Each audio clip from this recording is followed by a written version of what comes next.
A quiet life. The sun was just beginning to filter through the slender blinds when John Carter stirred awake. In the faint morning stillness, he listened to the gentle breathing of his wife, Emily, curled beside him. Down the hall, faint shuffles and a giggle announced the start of another day for their daughter, Lily. For a brief moment, John let himself savor the simplest pleasures, the clean scent of fresh linens, the soft promise of a Sunday morning, family beneath his roof, safe as always. Their home, nestled at the end of a tree-lined cul-de-sac in suburban Orange County, felt like both a haven and a testament to years of perseverance. It wasn't grand, but every inch had been touched by their dreams. Paintings Lily had made at preschool, Emily's careful rows of lilies in the front yard, John's battered leather armchair by the fire.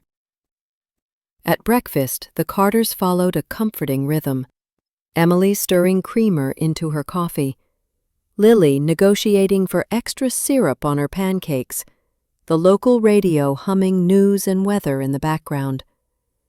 John read over his emails on the tablet, mentally sorting the priorities for the week ahead. Numbers were his solace, steady, logical, unchanging. His job as senior accountant at Shoreline Innovations rarely offered surprises, and that was exactly how he liked it. "Daddy, are you working late again?" Lily's voice was cautious but hopeful. "Not tonight, Pumpkin," John promised with a smile. "Movie night. Pick anything you want." Her face lit up. Emily caught his eye and smiled, the love in her glance tinged with quiet gratitude. Moments like these, John believed, made all the long days worthwhile.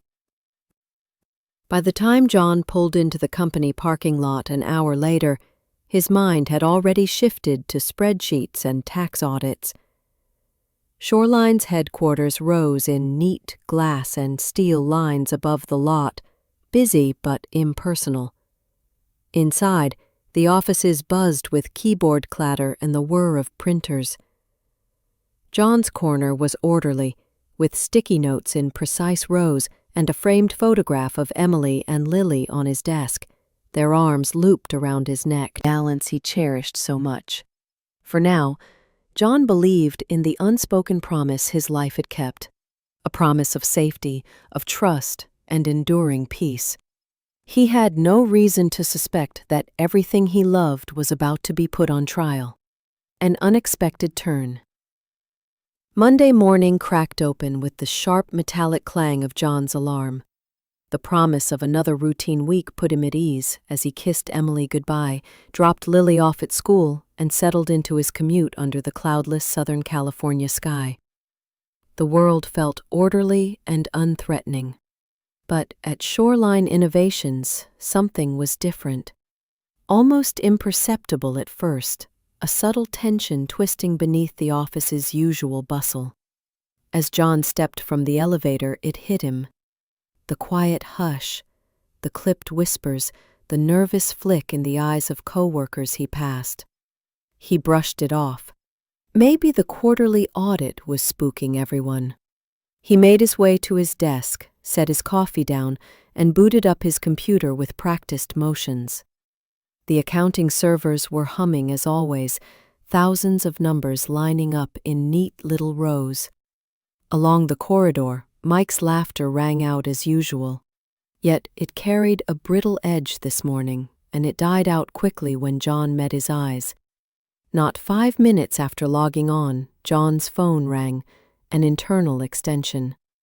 It was Claire from compliance, her usually sunny voice now businesslike and clipped.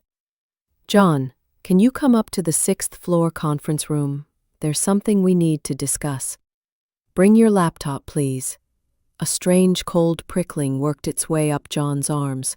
He forced himself to stay calm, grabbed his laptop, and made his way upstairs, passing faces that avoided his gaze.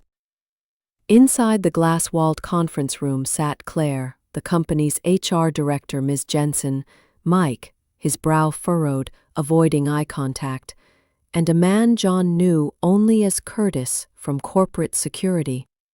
Claire cleared her throat. "John, thank you for coming. There's an issue. Over the weekend, our systems flagged a series of unusual transactions from your department's account. A considerable sum is missing, $180,000, and the digital first time, doubt began to creep into John's confidence. He glanced from face to face. Claire, tight-lipped. Curtis, unsmiling. Ms. Jensen, cool and clinical. He felt the first flicker of paranoia. Was this some kind of sick joke? For the next hour, they grilled him on every login, every transfer, every minute he'd spent at his desk. John struggled to keep his voice steady, offering passwords, access logs, explanations. His mind spun furiously, replaying every detail of the past several days. There had to be an explanation, some rational answer, some glitch. But the meeting ended with empty reassurances and no answers. His laptop was confiscated for a routine investigation. Walking back to his desk, John felt the office change. People whispered or averted their eyes. Tension threaded the air. Mike finally caught up with him outside the break room, tone low and urgent. "Don't worry, man. I'm sure this will blow over. Must be a system screw-up. Hang tight, okay?" But the words rang hollow as John nodded numbly. Inside, anxiety gnawed at his certainty. That evening, at home, John tried to act normal for Emily and Lily. But when Lily asked about his day, he felt the question catch in his throat. There was a new shadow stretching quietly across his world, and for the first time, doubt began to gnaw away at the quiet contentment he'd always known. The John couldn't shake the tightness from his chest all night, rolling in bed while sleep played out of reach.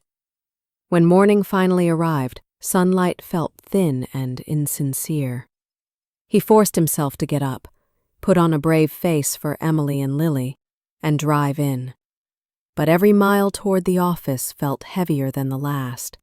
By now, the quiet rumors had become a current he could practically feel pressing against him in the corridors.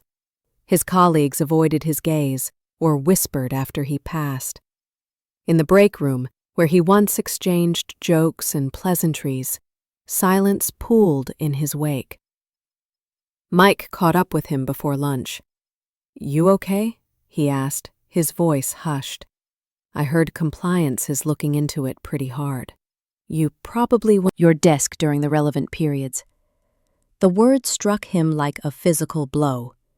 "Mike?" John looked at the people in the room, confusion burning behind his eyes. "That's impossible," he managed. "Mike saw me? There must be—" Curtis interrupted, calm but implacable. "John, it's standard for us to suspend staff during an investigation of this nature. We'll need you to turn in your ID badge and company phone." Humiliation flushed his face. He groped for something, anything, to anchor him to reality. "I haven't touched the accounts except for regular work. Is it possible someone accessed my login remotely? Has anyone actually checked?" The IT rep's eyes were tired. "We're investigating every possibility, but so far, the evidence is clear." The meeting ended quickly after that. As John walked back through the office, the ritual of collecting his things took on a surreal quality. The family photo, his coffee mug, a few worn legal pads. When someone brushed past him, they couldn't even look him in the face. Mike stood awkwardly by the copier, hands shoved deep in his pockets. Their eyes met for a second, a flicker of guilt, or maybe just discomfort. John searched for some sign, some silent message, but Mike turned away. Security escorted him to the lobby. He stepped into the California sunlight, suddenly unsure where to go or what to do, clutching a cardboard box as if it held the pieces of his dismantled life. And in that moment, cut off, adrift, already being judged guilty, John realized that someone had not just accused him, they'd prepared for every detail. The stories and evidence lined up too perfectly. The betrayal wasn't a careless mistake. It was deliberate. Staring out at the parking lot, John set his jaw and felt something shift inside. A cool, determined resolve that, beneath the shock and shame, began to take root. He would find out who did this. He would not let them win. John sat behind the wheel of his car, parked on the quiet residential street, hands pressed so tight on the steering wheel his knuckles blanched. The cardboard box with his life from Shoreline sat on the passenger seat. He stuck her smile in a heartbeat. "What's wrong? Why are you home so early?" John tried to manage his voice, steady but not cold. "There was a mistake at work, a big one. I've been suspended while they look into it." Emily stared at him in disbelief. "What kind of mistake?" He struggled to put it into words. "They think someone stole money from the company, and they think it was me." She sank onto a kitchen chair, hands to her mouth. "But that's insane. They know you, John. They know you wouldn't." "They don't," John said quietly, settling his box on the floor. "They have evidence, logins. It's all pointing to me." Emily blinked, tears threatening. "So, what happens now?" He shook his head. "I don't know." The front door rattled. Lily burst in from the backyard, trailing laughter and a handful of dandelions. The moment she saw her parents' faces, her happiness withered to a quiet question mark. Did something bad happen? Emily forced a smile, beckoning their daughter close. "Daddy's home early. Isn't that nice?" John knelt and hugged Lily, the innocence of her arms around his neck suddenly too much to bear. He wanted desperately to protect her from the shadow falling across their lives, but fear grew inside him like a sickness. Tonight, for the first time, John would lie awake, wondering if he could keep what mattered safe. Dinner that night was eaten in near silence. Emily poked at her food, glancing at John with worry that never left her features. Lily watched her parents, sensing something wrong, but too young to understand. After Lily went to bed, Emily tried to reason through the facts. "Can you get a lawyer? Can you prove you didn't do it?" "I'm not even sure what I'd fight, Em," John whispered into the night. "They said my logins were used. They took my computer, my phone. I can't prove where I was every minute." Emily wrapped her arms around him, but John felt the distance growing, her warmth pressed against the cold isolation that settled in his bones. It wasn't only the suspicion of strangers he feared, it was the easier suspicions, the way people who loved him tried to measure what they didn't understand. He heard it in the quiver of Emily's breath as they lay in the darkness. He'd always thought if you built your life carefully, worked honestly, did right by your family, disaster would pass you by. Now, with Emily crying in the next room and Lily's innocence threatened, John wondered if he'd been naive all along. And as the night deepened, the first knot of anger began to form beneath his grief, the sharp, cold certainty that he couldn't simply wait for the truth to set him free. If he was to save his family, his name, he would have to fight, even if it meant standing entirely alone. The next morning felt no different than the one before. If anything, the air felt heavier, every movement a little more labored. John moved through his house in a fog, packing Lily's lunch, barely tasting his own coffee. The mailbox was filled with only the usual bills and ads, but he handled them as if they might combust. When Emily left for work, her forehead kissed his cheek out of habit, her eyes darting away too quickly. John watched her from the doorway, feeling the distance between them stretch wider. He tried to occupy himself with chores, reorganizing the junk drawer, scrubbing the kitchen until the counters gleamed, mowing the little front lawn even though it didn't need it yet. But worry worked at him like an itch under the skin, impossible to scratch away. After lunch, his phone buzzed unexpectedly. The screen lit up with a name from his past, Sarah Lynn. They'd started at Shoreline together, both new and eager, before she left for a tech firm in Los Angeles the year prior. They'd exchanged holiday greetings, a couple of casual lunches, but it had been months since their last contact. John hesitated, surprised, then answered. "Hey, Sarah, long time." A brief silence, then her voice. "John, I heard what happened. Mike called me last night. He said you might need a friend." Her tone was careful, almost rehearsed. John felt a knot form in his stomach. "Word gets around, I guess." "Gossip gets around," she corrected gently. "The real story never does." There was another pause. "Listen, I spent a lot of time around those systems back in IT. If you want someone to look at the evidence, ask some uncomfortable questions. I'm willing to help, if you want." It took a moment for her offer to register. "Run it from the beginning," she instructed. "What exactly did they show you? What's missing? What aren't they asking?" As John told his story, nervous, halting, but growing steadier with every detail, Sarah's fingers moved quickly, tapping notes, asking pointed questions. She pressed for names, times, backup files, security logs. At one point she winced in disbelief.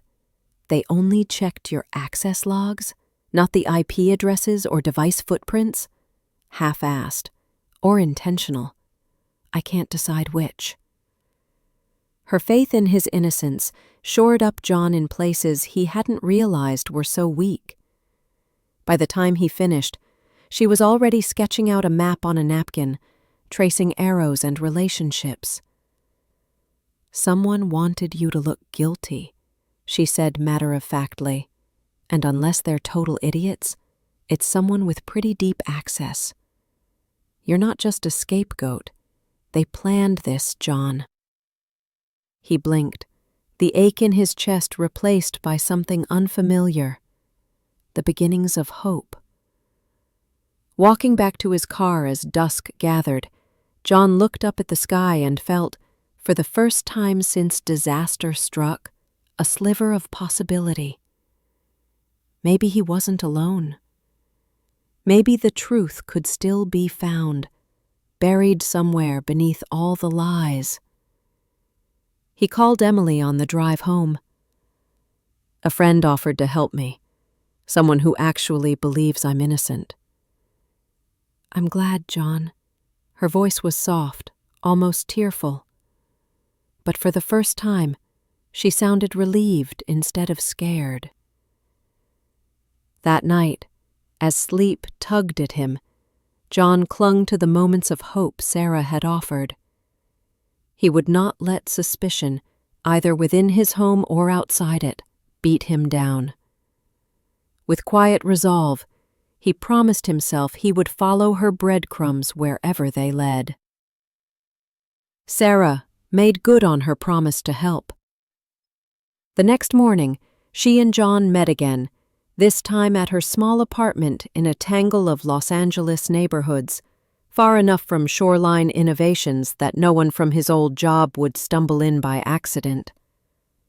Sarah's living room was littered with chargers, computer parts, and half the IP it connected from. "Did anyone ever talk about that?" John shook his head. "All they ever said was my login, my timestamp, nothing else." She frowned, scanning through the data. Convenient. Almost lazy. Something caught her attention. "Wait, look here." She pointed to a data entry. "On the day of the transfers, the device signature accessing your account changed 3 times in 15 minutes. That means either you were teleporting between offices, or something fishy was happening." John's heart thudded. "So my physical computer wasn't the only place my password was used?" She nodded. "At least 2 other devices spoofed your login that day. Most people overlook device-level logs if they're just rushing to close a case." He sank back in his chair. "So someone really went to the trouble of making it look like me." Sarah arched an eyebrow. This was done by someone who really didn't want any fingers pointed at themselves. but they left a trail. See this? She clicked a few windows open. There's a moment here when the IP looks odd. It's not from inside the building. It's a remote access session from... She paused, copying the numbers into a search box. A coffee shop across town. Broad Street Roasters. John tried to keep up, excitement and dread coiling in his stomach. Could we find out who was there? Might be able to. Security footage, at least, if that's how far you want to take this. But Sarah tapped a pen against her teeth, thinking, what about inside? Anyone at Shoreline who had a reason to set you up? Family, debts, personal issues? John bristled. None that I know. I thought the people there were my friends. Except, he realized suddenly, for Mike, who'd vouched that John was at his desk during the crucial period. Yeah, you and I both know office friendships are only as strong as people want to keep their jobs, Sarah said, not unkindly. But let's start tracking this remote login. And, if you want, I know a guy who does security consulting. If we have to, we can make some noise. For the rest of the afternoon, they trawled data and brainstormed possible suspects. Each answer led to new questions, and the mystery spark of warrior spirit, the strength he'd fallen in love with years before. And so, as night fell over their house, John no longer felt entirely alone. Uncertainty still haunted the edges of his life, but now, finally, he had the beginnings of a plan. Treading dangerous ground.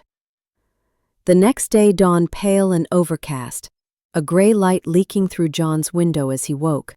For the first time in days, anxiety was not the first thing he felt. Instead, a kindling of defiance burned in his gut. As he dressed, he caught his own gaze in the mirror, tired, yes, but not defeated. Sarah's voice echoed in his mind. They left a trail. He repeated it like a mantra on his way to meet her, winding through the gridlocked LA streets to Broad Street Roasters, the very coffee shop from which his login had been used. The place was busy, the air swirling with the scent of burnt espresso and gossip. Sarah sat at a corner table with her laptop open, already working her way through emails and spreadsheets. She nodded as John sat across from her. I pulled the security cam request, Sarah murmured, glancing up just long enough to see if anyone was watching. I've got a friend on the inside who got the footage. Here, watch this. On her screen, grainy black and white images flickered, customers coming and going, baristas gliding in rhythmic patterns. Then a figure entered, face partially hidden beneath a baseball cap, hunched over a laptop at the back window. Sarah paused the video. This is the timestamp your login was used. John studied the footage closely. He couldn't make out the person's face, but there was something familiar in the way the stranger carried himself, broad shoulders, a stiffness in the walk. Can you zoom in? He asked. Sarah shook her head. Not much more, but look at the bag. That's Shoreline's logo on the side. Only employees or contractors get those, usually from team building events. John's mind raced. He remembered those bags. Shoreline gave them out the previous holiday. Not everyone bothered carrying them, but one face surfaced in his memory. Mike. The realization sent a chill down his spine. Sarah didn't miss his reaction. You recognize something. He hesitated, then nodded. Email. Think back. Did he ever need to borrow your laptop? Ever send you a file that seemed off? John closed his eyes, searching his memory, replaying months of mundane office life. A memory surfaced. A Friday, pizza in the break room, Mike complaining about his own computer freezing and needing to print a document for a client. John had let him use his laptop, brushed off the incident as nothing. Now he questioned everything. Sarah read the mixture of betrayal and resolve on his face. If we prove it was him, will you take it to Shoreline's legal? Or the police? John didn't answer right away. He gripped his coffee cup, feeling the rough edge of ceramic bite his palm. I just want my life back, he whispered. But if Mike did this, I can't let him get away with it. For a long moment, they sat quietly amidst the background hum, plotting next steps. Sarah outlined her plan to comb through digital forensics, check for traces of spyware, and compare Shoreline server access logs that might definitively place Mike at the scene. As the cafe emptied around them, John felt the walls closing in on his old life, while new doors, dangerous, uncertain, began to open. He realized there was no turning back. He was committed. He would clear his name no matter what came next. And this time, he would not hesitate no matter who stood in his way. Confronting shadows. John's world grew sharper over the next 2 days. He barely ate, living on adrenaline and cheap takeout, focused solely on unraveling the truth. Any lingering hope that the nightmare would resolve itself dissolved into hard resolve. It was time for confrontation. Sarah's investigation had turned up more than either of them expected. She'd managed to recover a snapshot of Mike's user session from Shoreline's network, a tiny sliver, but enough to show suspicious file movements and a program quietly running in the background. A keylogger, surreptitiously sending encrypted logs to a spoofed email address. The timestamp matched the day Mike borrowed John's laptop. Anyone seeing this will know it wasn't you, John, Sarah said, her tone both triumphant and grave. Used mine? A flicker of surprise crossed Mike's face. Yeah, why? John pressed. Did you install anything? You know, to help fix the print driver or something? Of course not. Why are you even asking? Mike's jaw clenched. Someone installed a keylogger that day. IT traced it. You vouched for my whereabouts, gave evidence that helped suspend me. John's words came out quietly, but each one felt as heavy as a hammer. I know it was you, Mike. What did they offer you? Or was it just about saving your own skin? For a moment, Mike said nothing. The distant hum of traffic filled the space between them. Then Mike's eyes met John's. Haunted. Desperate. You think I wanted any of this? He hissed. I'm in over my head. Shoreline. It's not what you believe. I tried to tell you, but... Tell me what? John demanded. Mike's shoulders slumped. I took a payout. They threatened to expose something from years ago. Embezzlement. Nothing huge, but enough to cost me my life. They said if I pinned it on someone else and made sure the logs lined up, they'd clear me. I never thought they'd actually go through with it. I didn't want it to be you, but... It was too late. The confession hit John like a punch. He fought the urge to yell, to swear, to punch Mike for every lost hour and every tear Emily had shed. But another feeling surfaced. Sadness. Deep and tired. For the friend he used to trust. John drew a steadying breath. It's not too late to fix this. Sarah has most of the evidence. If you come clean, help us expose who's behind all this. Maybe you can get some leniency. Mike stared at John, defeated, uncertain, as if weighing the wreckage of 2 ruined lives. Let me think about it, he muttered. I just need time. John watched him walk away, shoulders sagging, the guilt obvious. He wasn't sure he believed Mike would do the right thing. But one thing was clear. The conspiracy struck deeper than he ever imagined. As dusk settled over the empty field, John called Sarah. Glint in her eye. Moments later, she spread her laptop and printouts on John's kitchen table. I think I know who's behind it, she said, lowering her voice even though they were alone. The data trail Mike left behind matched up with another set of unusual account activities. Somebody with far more access than any employee. someone who can scrub logs, create fake admin privileges, and cover tracks. Brian Cartwright. John felt a flash of disbelief. Brian? The CTO? Sarah nodded grimly. It makes sense. Over the last year, there was several unexplained network breaches.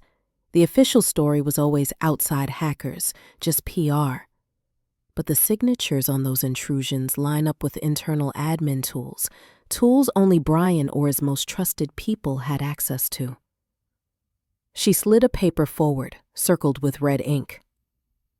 He's been pushing for radical cost-cutting, initiating layoffs, restructuring, embezzling and laundering funds through vendor shell companies to furnish a golden parachute when he jumps ship.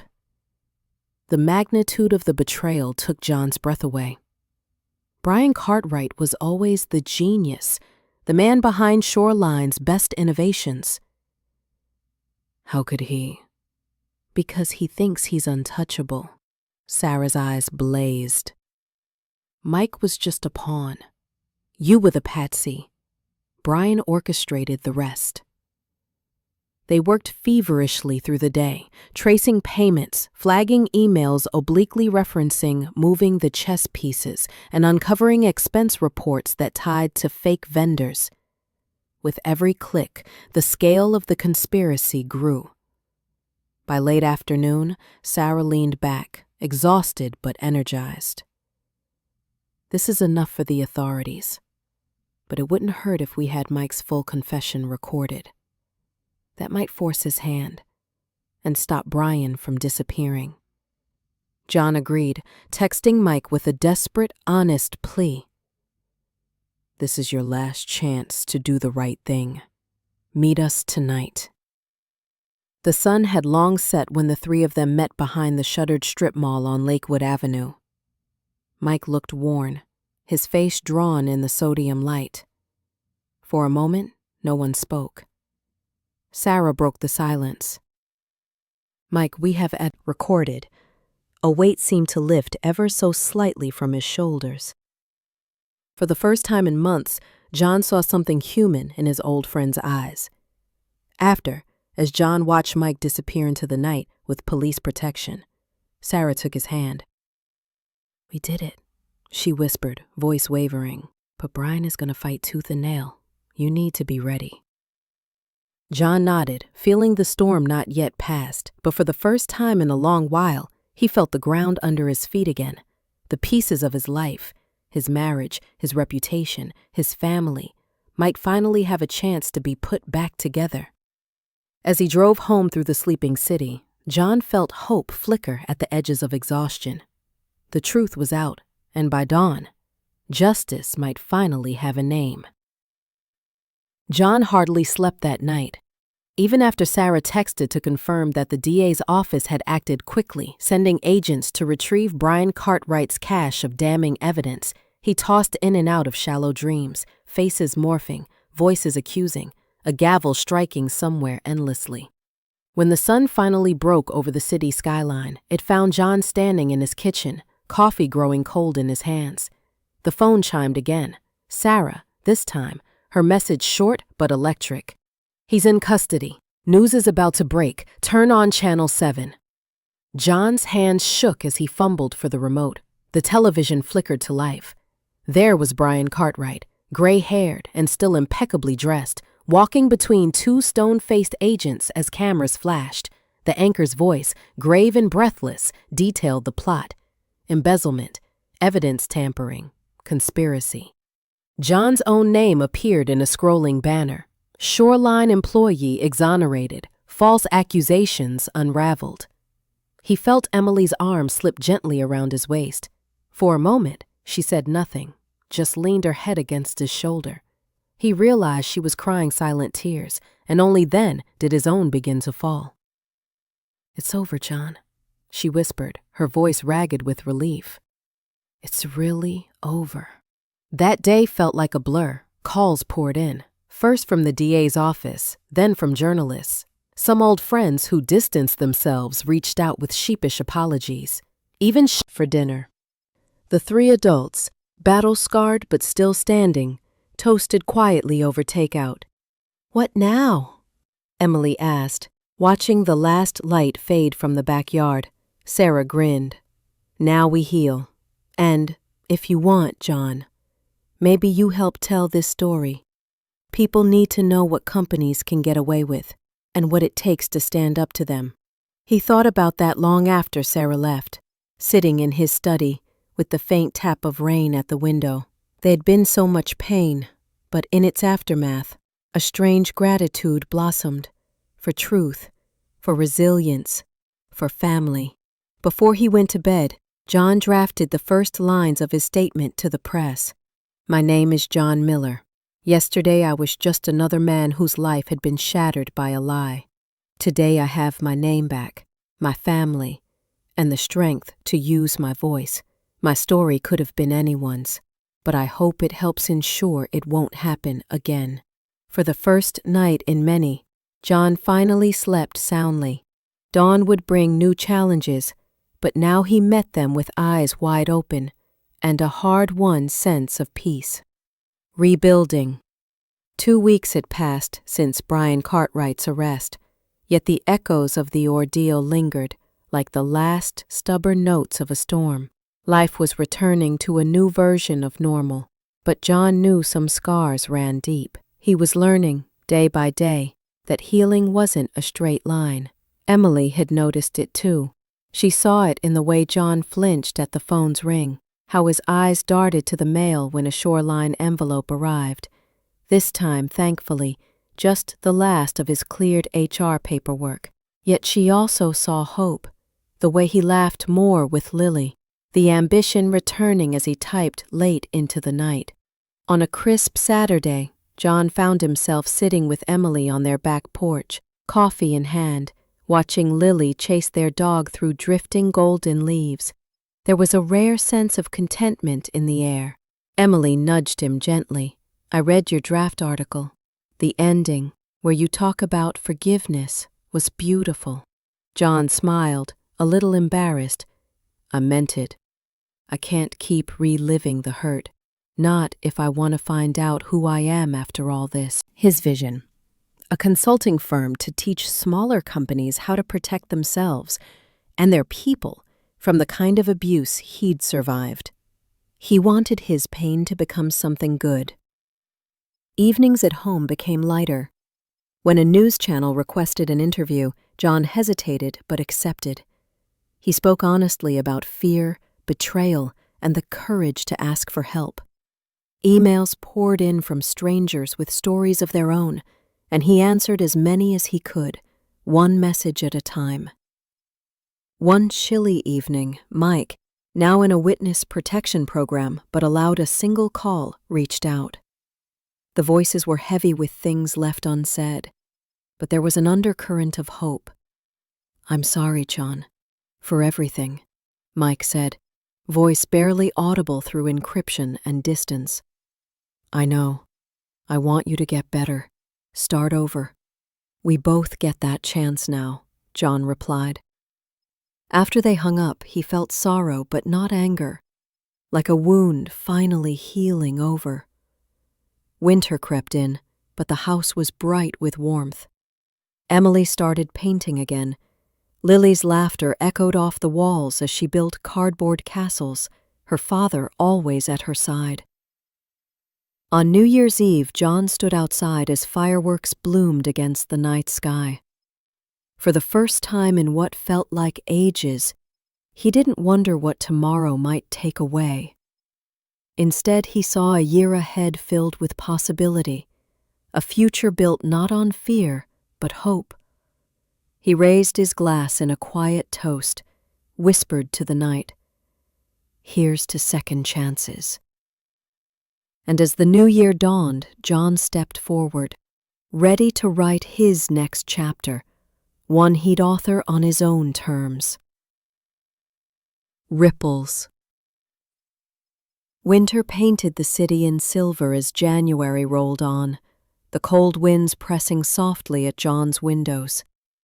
Though the world outside seemed untouched, inside the Miller home, change blossomed in small, steady ways. John now woke most mornings before sunrise, not from dread, but from anticipation. His consulting firm, Clearline Integrity, had gained its first real client, a family-run hardware supplier nervously reaching out after seeing his television interview. Still, John carried the events of the past year with him like a faded scar under the sleeve, a story to share only as needed. That was enough. At home, Emily found her own rhythm. She painted again, accepting a commission to illustrate a children's book.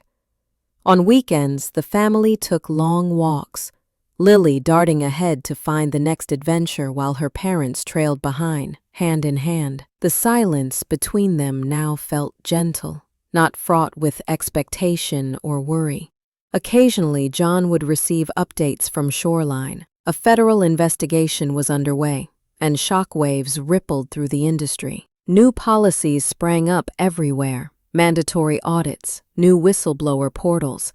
But John knew real change took more than legislation. It took people who remembered. One snowy Saturday morning, John sat at the dining room table, helping Lily paint a cardboard rocket ship. She looked up, bright-eyed, her face smudged with green paint. "Dad, what do you want to be when you grow up?" she asked, earnest. He laughed, surprised by the simplicity and the power of the question. "I think I'm still figuring that out," he answered honestly, "but I want to help people, and I want to be a good dad." "That's enough." She considered this gravely, then nodded, satisfied.